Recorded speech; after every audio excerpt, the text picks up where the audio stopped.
What if I told you that three of the most dramatic mountains on Earth weren't pushed up from below, but were actually carved out by forces trying to destroy them? Picture this. You're standing in one of the windiest places on the planet, looking up at three sheer granite towers stabbing into the sky. They look impossible, like something from a fantasy novel. These are the Torres del Paine, the centerpiece of Chilean Patagonia. For centuries, they stood as a mystery. How could nature create something so perfect, so sharp, so defiant? The answer isn't what you'd expect. Because these towers aren't a story of creation. They're a story of survival. They're what was left behind after everything else was taken away. Let's go back, way back, to when this part of the world was a bubbling, molten cauldron deep beneath the surface. About 12 million years ago, a massive chamber of magma began cooling slowly underground.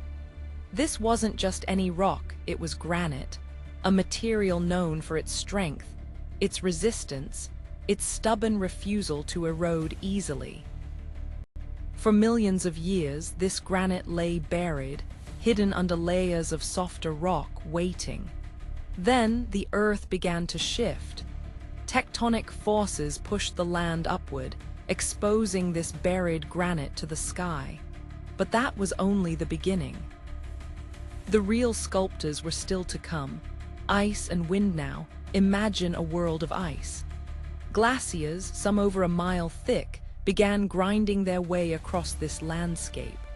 They were like sandpaper on a cosmic scale, scraping, scouring, carrying away everything in their path. The softer rocks around the granite gave way easily, but the granite itself resisted. It stood firm while everything else was stripped back. But the glaciers didn't just erase the weak, they also carved. They dug deep valleys, sharpened ridges, and exposed the granite's hidden forms. Then, as the ice retreated, it left behind something raw and spectacular. Three colossal towers, standing almost 3,000 meters tall, separated by deep glacial cirques. They weren't built up, they were revealed, but the carving didn't stop when the ice left. Patagonia is one of the windiest places on Earth, with gusts that can rip tents from the ground and reshape the landscape itself. Combined with freezing nights and thawing days, this wind acts like a natural sandblaster, slowly sharpening the towers even further. Water seeps into tiny cracks, freezes, expands, and pries loose small fragments. Over millennia, this process, called frost wedging, has given the towers their near-vertical faces. They aren't static monuments. They're still changing, still being sculpted, right before our eyes. What's truly remarkable is how recently humans came to understand their origin. For the indigenous Kawaiskar people, these peaks were part of a living landscape, woven into stories and navigation. European explorers later saw them as obstacles or wonders, but it wasn't until the 20th century that geologists pieced together the full story. They realized the distinctive light-colored bands running across the towers weren't stains, but older, darker rock that had melted and intruded into the granite as it cooled. A snapshot of the chaos happening deep underground millions of years ago.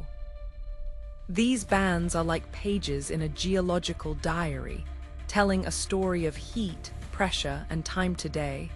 The Torres del Paine are more than just rock. They've become a symbol of resilience, of what remains when everything else falls away.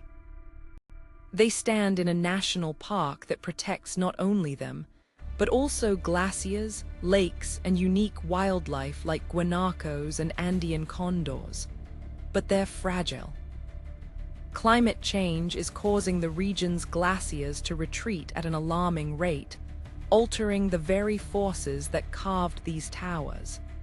Scientists are now studying them not just as wonders, but as sentinels, indicators of how our world is changing.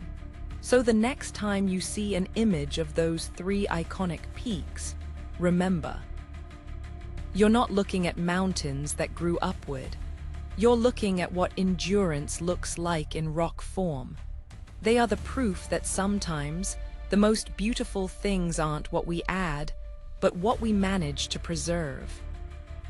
Have you ever visited a place that made you wonder how it was formed? Share your story in the comments, and if you want more journeys into the world's hidden wonders, subscribe to Wonder Explorer.